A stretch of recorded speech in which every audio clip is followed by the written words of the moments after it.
فيديو النهارده جديد. روتين كده ايه يعني روتين بقى كده هوريكم في الفيديو ده. روتيني من ساعه ما بصحى لحد بقى يومي بقى هيبقى بالكامل ايه.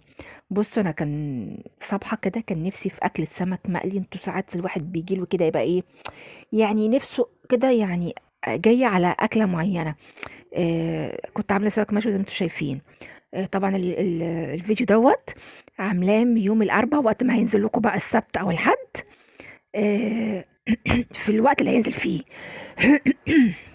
بص انا كنت صابحه بقى هنا كده. كان زياد اليوم دوت كان اخر يوم امتحان، كان يوم الاربعاء.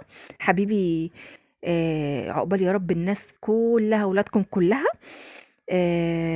الحمد لله كان اخر يوم. نزلته بقى كده هوت الامتحان. وصبحت بقى كده ايه. كنت هوريكم دلوقتي نزلت السوق جبت شويه طلبات، كنت جايبه معايا فلافل كده بحبها جدا. طبعا عندنا في اسكندريه بيقولوا فلافل، مصر بيقولوا طعميه.